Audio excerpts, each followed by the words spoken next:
Live from the Business Radio X studio inside Renaissance Bank, the bank that specializes in understanding you. It's time for North Fulton Business Radio. And hello, everyone. Welcome to another edition of North Fulton Business Radio. I'm John Ray.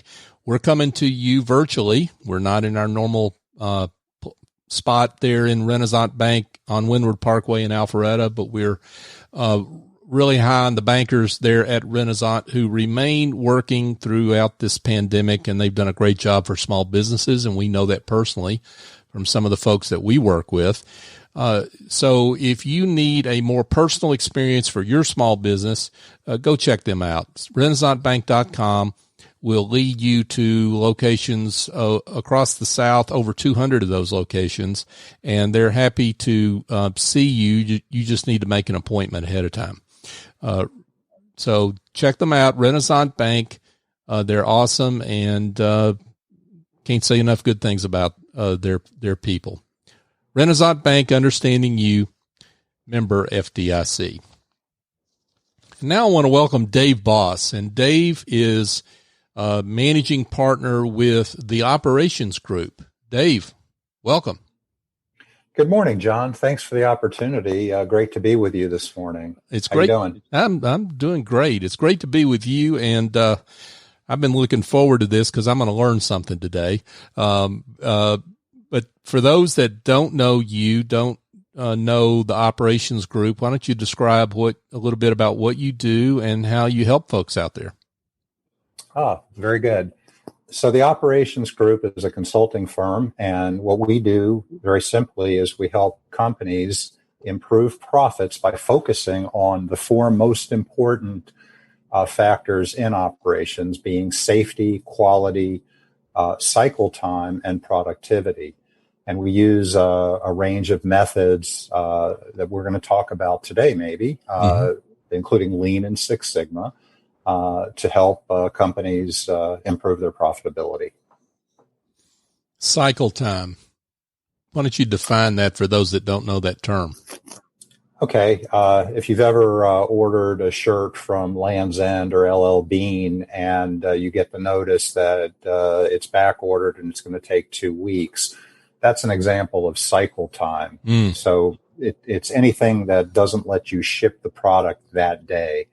In some industries you don't need to, but you want to be able to turn the product around as quickly as possible. That increases your capacity and usually your customer satisfaction as well. And it's the same thing for services. Yeah, sure. That makes sense. Now, Dave, I don't know a lot about your discipline, but I'd have heard of time and motion studies.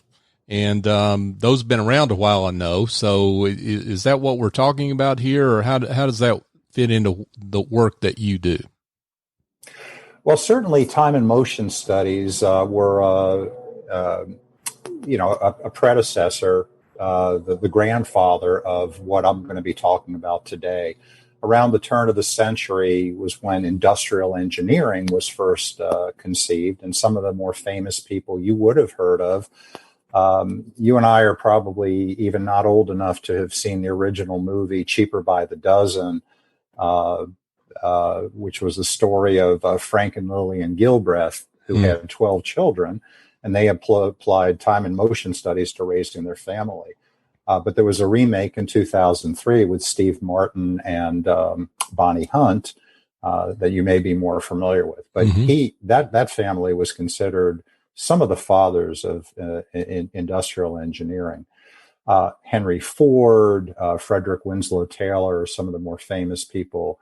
The issue with those time and motion studies was it was efficiency at almost all costs. Work was defined and simplified to its basic tasks so that everything became very repetitive, and employees were told what to do without getting a lot of input from them. So they were treated more like machines. And one of the things that we try to look for today is getting employees to look at their work and come up with better ways of doing it, not just being told what to do. If you fast forward to after World War II, the country of Japan was annihilated during the war, both the conventional bombing and the atomic bombs. But the United States wanted to help them get back to be productive, members of the world economy. But they had no money, no capital, and they would have to compete on the world stage with big American industrial steel mills and auto factories, but they just didn't have the money. So they built on those concepts from those early pioneers like Taylor and the Gilbreths and Henry Ford, but had to find ways to compete with very little resources. And so the best thing that they were able to do was be able to continually get their employees to come up with little improvements. And this eventually led to, if you remember in the 1970s, the Japanese started kicking our butt with cars and inexpensive electronic devices. And these were direct descendants of the work that some American pioneers did with especially Toyota and some of the other Japanese companies. So yes, that is the forerunner of what we're talking about. Specifically today, we'll be talking about lean manufacturing and Six Sigma, two very interrelated methodologies to help any business improve their processes and therefore their profitability. Folks that are in the manufacturing industry are quite familiar with these terms. Lean manufacturing, Six Sigma. I mean, those are pretty ubiquitous terms in that industry. But the principles from those terms apply to a lot of different industries, right? That's exactly right. And without giving you a 6-week course on either one, lean manufacturing is basically looking for waste in processes. If people do work, there's a process involved. If a process is involved, it can be improved, and it always has some type of waste. It turns out there are 8 types of waste. Probably the most important one is the thing that Henry Ford and those other pioneers pretty much ignored, which was the waste of human potential, the intelligence of the employees. They're more than robots. If somebody would just ask them, they've got all these ideas about how to make things better, do things quicker, improve quality. So that's lean manufacturing. The other program, the other methodology I talked about was Six Sigma. Mm-hmm. And it's got a little bit different approach, but it basically capitalizes on statistics to try to make any type of these work processes more repeatable. If we get people to do things the same way, and then you imagine going to McDonald's, and every time you go to order a Big Mac, it comes out differently because people do things in different ways. Mm-hmm. Six Sigma tries to get everybody to do things the same way, so you have a common starting point to improve any process. Do those definitions make sense? Absolutely. Now, let's dive in just a little deeper here, because let's talk about maybe doctors. You're telling me you're going to tell a doctor how to efficiently examine a patient, or I'm being facetious here, but what are you telling us, folks like that think, well, hey, there's no way you can really tell me how I need to examine a patient, for example. Right, and that's the reaction not only from doctors, but think of even corporate positions where relationships are more important than process. So mm-hmm. think salespeople, HR people like that. But since you mentioned doctors, let's talk about that. Mm-hmm. So I would never dare to impinge on the time that the doctor is spending behind the closed door of the exam room with the patient. He went to 6 or 8 years of school and 8 or 10 years of internships and residencies. I have no clue. So that's sacred. That's off limits. But let's say that doctor is part of a practice, and on average, Monday through Friday, assuming he doesn't take off Wednesday afternoons to play golf, but Monday through Friday, he sees 15 patients a day. what if we could improve all the things that don't involve his time behind that closed office door, and move him from 15 patients a day to 20 patients a day. Mm-hmm. So now he's seeing 25 more patients a week, and he's either billing the insurance company or the patient or Medicare for those additional fees, while not sacrificing any time with those patients. So we look at things like who else can do the work that the doctor is now doing. Maybe a much lower paid administrative assistant, sometimes a nurse or a junior doctor. Or we can make sure that every exam room has got all the equipment and tools and devices needed and supplies before the doctor walks in, so he doesn't have to walk out and waste time doing all that. And these type of things also make the patient experience much better. If I might offer another example, sure. Moving on to a salesman, mm-hmm. Again, Dave, how are you going to tell me how to sell? This is all about relationships. There's no process involved. Again, I'm going to treat the time that salesman has with his client or her client as sacred. Mm-hmm. I don't need to know anything about sales. But what if we examine that traditional sales pipeline, the funnel, where you start off with a potential client wanting something, moving into them becoming a lead, and then qualifying them as a prospect, putting a proposal together and resulting in an order. And at each step of that funnel, more and more of those potential clients go away, so that, if you're lucky at the end of that, maybe 10% of your leads have turned into paying customers. What if we fix that funnel by looking at previous sales, so that at each step of that narrowing down of that sales funnel, we improve that percentage by 1%. So imagine if we can help a salesman without doing anything with what he tells the customer in that sacred time, but move their win rate from 10% to 15%. Just think about the increased revenue and profits, both for his company and in his pocket for the commission or bonuses that he's going to earn.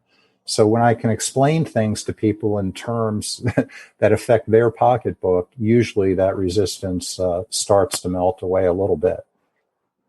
I would think so, if folks understand the bottom line. I mean, what you're talking about is really being able to service more revenue, potentially, with the same existing time constraint, the same overhead, so forth. And that automatically, by definition, means more to the bottom line, right?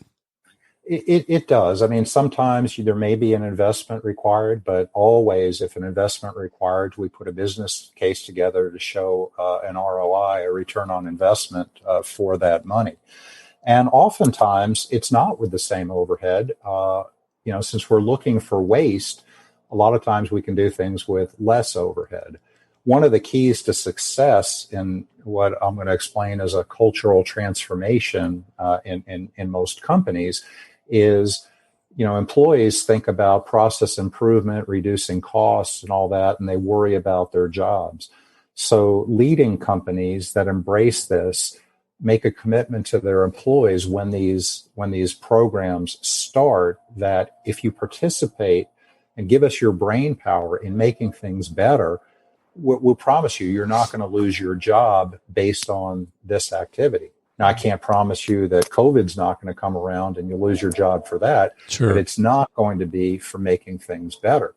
I mean, think about it. What company wouldn't want to, either find new place or give new training or give a promotion to somebody that's helped them make more money? Folks, we're here chatting with Dave Boss, and Dave is managing partner of his own firm. The Operations Group is the name of his firm. Dave, talk a little bit about how you assess a client and how maybe somebody gets in touch with you and they want to improve their processes. I mean, how does that engagement work? How do you assess what their issues are and, what needs to be done? Another great question, John. So a typical engagement involves an initial type of assessment. Someone contacts me because they're struggling usually with profitability.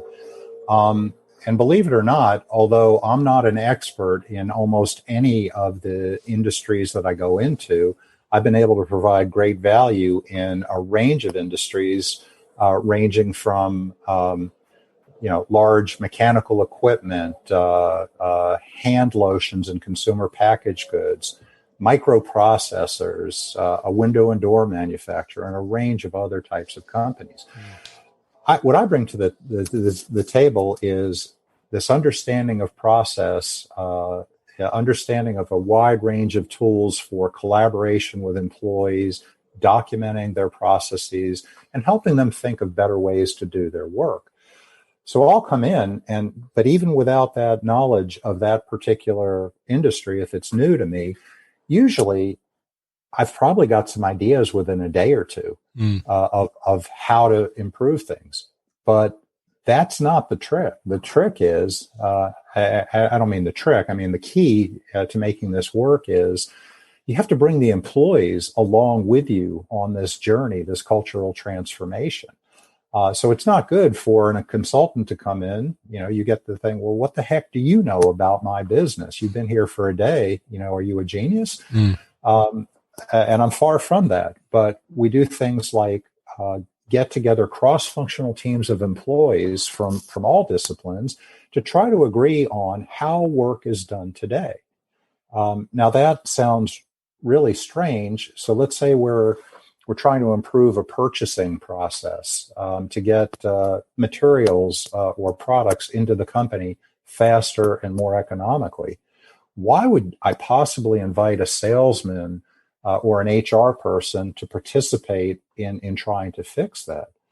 Well, one thing is when people try to describe their work, oftentimes they're kind of blind to the impact that their work has on the other departments, their teammates, and those people often bring different perspectives that the person doing the work never really thought about.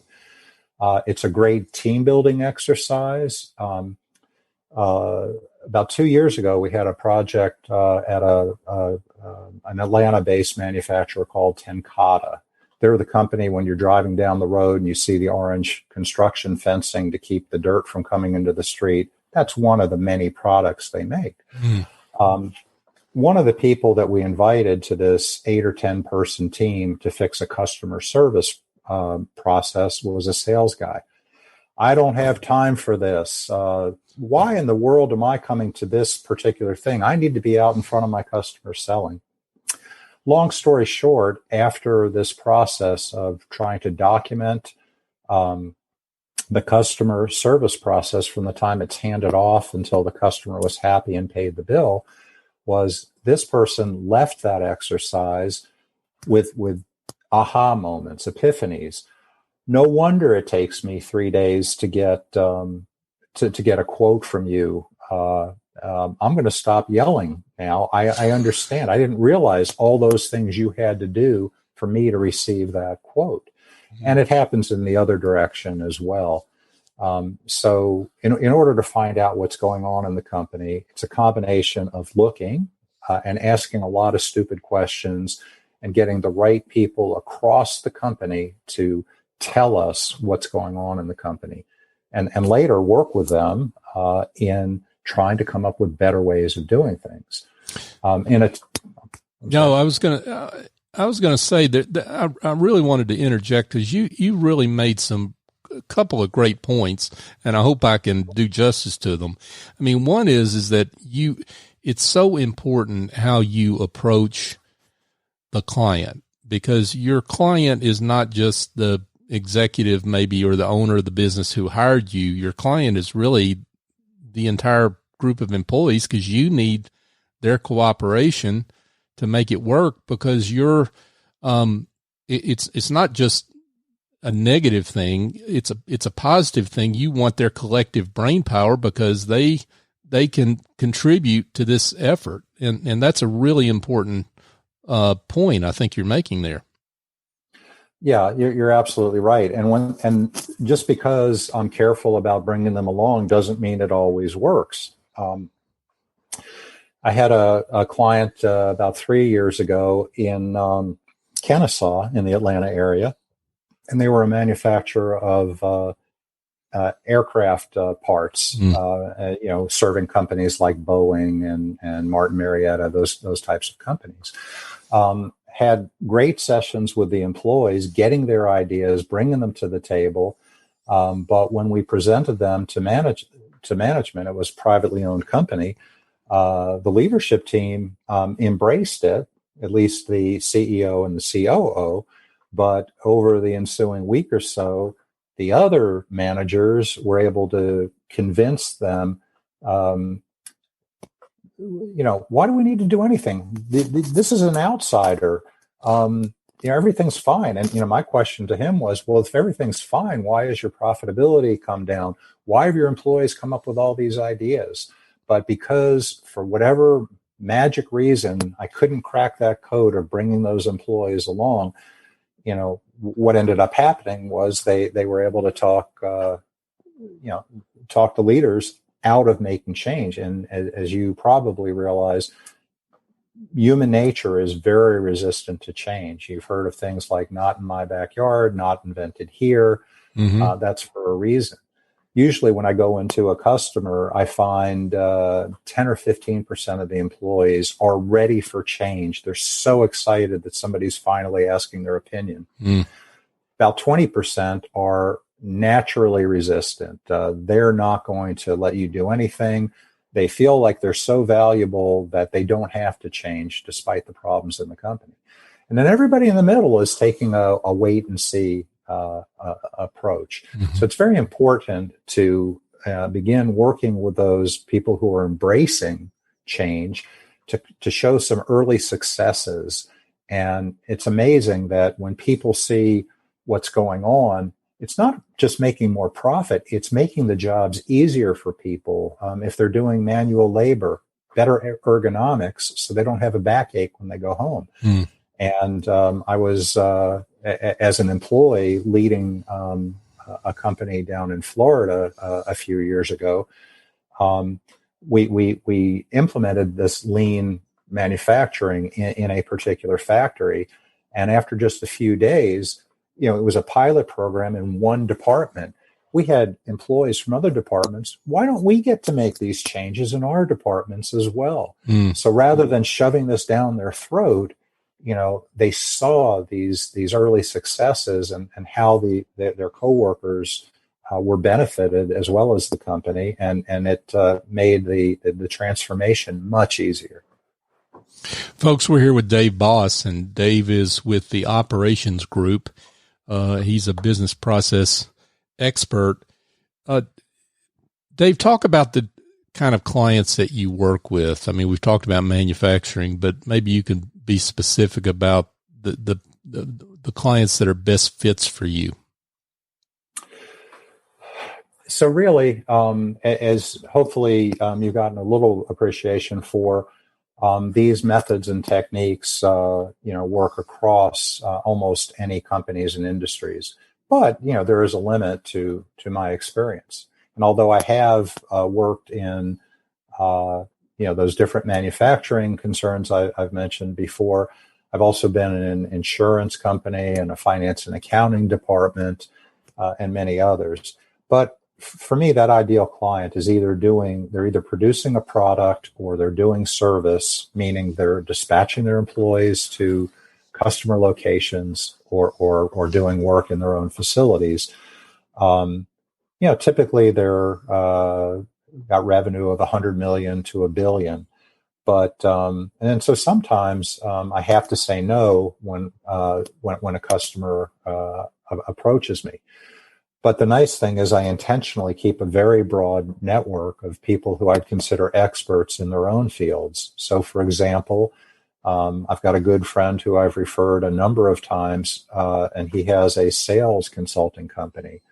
Another friend started up in the last few months a marketing consulting company, strategic planning. And so it's usually I don't say no. If I can't do it myself or I don't have time, can I introduce you to my friend Jim, for example? He's helped a lot of companies like yours with this exact problem. So what are the, I guess, factors? You mentioned declining profitability, declining profits as one factor, but I'm curious about other factors that business owners, whether manufacturing or not, should be looking for to determine whether they are in need of calling you in. So if the company has extensive metrics and measurements of their business, it's not really hard for them to recognize because they'll see that like you said, their profitability is declining.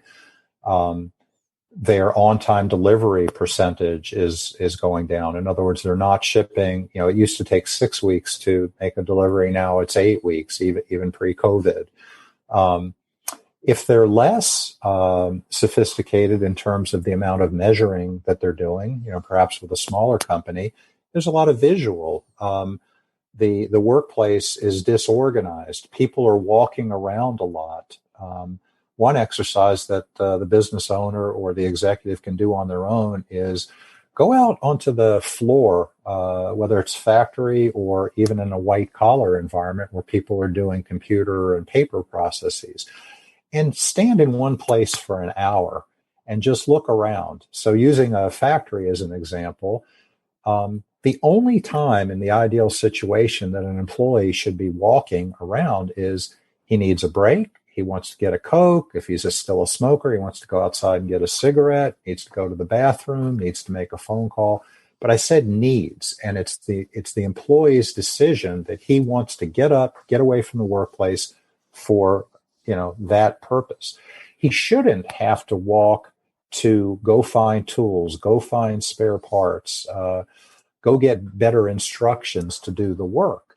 And it's amazing what you see when you just stand there and just take note of why people are walking around. Now, you need to communicate with them that you're not the productivity police. You're trying to help make their jobs easier.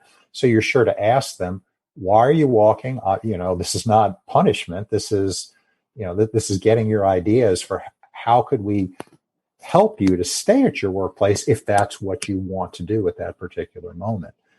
And I talked about in lean manufacturing, we're looking for waste. Waste is anything that doesn't add value in the customer's mind. So if the customer knew that they were paying for this particular thing that goes into the price of the product, it's waste if it's not adding value, if they wouldn't willingly pay for it. So somebody walking across the factory to get a tool, or an accountant walking across the office to get a Xerox copy of something, most customers wouldn't willingly pay for that if they knew that that inefficiency was built into the price. Makes perfect sense. Now, Dave, I have to assume that a lot of businesses have had to change processes based on COVID-19 and social distancing and that kind of thing. How do you help clients that suddenly their business processes are a little bit in a disarray, maybe? So unfortunately now, it's more than a little bit in disarray, and there's two polar opposites of what I'm finding among my clients and potential clients. There are companies that are thriving with record sales. I've got a customer in the pharmaceutical distribution business that is experiencing record sales by 20%. I mean, I guess there's a lot of people that are depressed and need depression medicines during what's going on in our country right now between the epidemic and the protests. A skincare products company, when you use a lot of hand sanitizer, your hands tend to dry out, and so they're booming. On the other side, especially early on, with some of my clients that had supply chains in Asia, in particular, they're in addition to orders being cut back because their customers had so much uncertainty, their supply chains, where they're getting their products and materials from, shut down. So in both cases, and I don't see too much in between, they're either thriving or they're, I'll be happy if they can keep their doors open, much longer. But in both cases, process improvement can help them. So if they've got record sales and they want to be able to deliver on time and take all these orders and not put everything on back order, now's the time to improve those processes, be more efficient, take down the delivery times, get your costs more competitive so you make even more profitability. And when you come out of whatever we're going through now, if we ever do, you've got a leg up on your competition. On the other hand, if you're struggling and wondering, even with the PPP loans and all the assistance, how are you going to keep the doors open? Maybe the answer isn't getting rid of your employees. It's helping them do their work better, faster, et cetera. And again, when we come out of the pandemic, those companies will be much better positioned to compete with, the usual cast of characters. Sure. That makes perfect sense. Now, Dave, as we draw to a close, one thing I want to make sure we mention is that you work with companies not just in the U.S., but you're fluent in Spanish and Portuguese, so you've got quite a reach that goes beyond just companies that are here in the United States. That's right. I'm actively seeking assignments throughout Latin America and even Spain and Portugal in Europe. I have, like you said, I have fluency in Portuguese and Spanish. Probably the most likely clients would be either companies here that want to do business in Latin America, or companies that have operations in Latin America that would like an American perspective on improving profitability. And, there'd be no greater joy than being able to work with folks in their own language in these foreign countries, assuming that we can get on planes to get admitted to foreign countries. But, we're probably talking next year. But I would love to have that opportunity. Dave Boss has been with us. He is with the operations group. Dave, this has been great. Lots of things, I think, for folks to think about, particularly as they navigate this environment. And I'm sure there are folks that have heard some of what you've had to say and might want to be in touch. Why don't you tell them how they can do that? Probably easiest would be by phone, 470-362-8438, or drop me an email. Now, this is going to be a mouthful. It's pretty tough these days to find untaken URLs for your email domains, but right. That would be dave@leansigmaops.com, LEANSIGMAOPS.com. Love to hear from you and brainstorm, with any of your listeners about, what I can help them with, or what somebody else can help them with, or just for a talk. Sounds great. Dave Boss, the operations group. Dave, it's been a pleasure. Thanks for being with us. Okay. Thanks for the opportunity again, John, and enjoy the rest of your week. Yeah. Thank you. Folks, if you've got some problems that involve maybe administrative tasks that you need to outsource, you've got some bookkeeping issues, marketing help that you need, I've got an answer for you that involves picking up the phone and giving Essie Escobedo a call. Now, she's the chief executive angel over at Office Angels, and Essie's firm has been around for 18 years, and they've been virtual that whole time. So they know how to work in the current environment. And Essie listens to what your problem is, and she picks a great angel for you out of her team of angels. They fly in, get the job done, and fly out. So give her a call, 770-442-9246, or go to officeangels.us. You'll be delighted to know Essie. I work with her myself, and she is terrific. Folks, just another quick note that we are on all the major podcast apps that's where you can find our show. That would be Apple, Google, Stitcher, TuneIn, Spotify, iHeartRadio. We could go on, but just search for North Fulton Business Radio and on your favorite podcast app. We would love it if you give us a nice review on any of those apps, because it helps folks find the show. And when folks find the show, they get to hear from great business leaders like Dave and hopefully get connected with them. So your help on that front would be great. You can find our entire archive of shows at northfultonbusinessradio.com. We're now up over 260 shows of great business leaders over the last 4 years that we featured here in the North Fulton, greater North Fulton area. We're on social media, North Fulton BRX, on LinkedIn, Facebook, and Twitter, so you can also connect with us there. So for my guest, Dave Boss, I'm John Ray. Join us next time here on North Fulton Business Radio.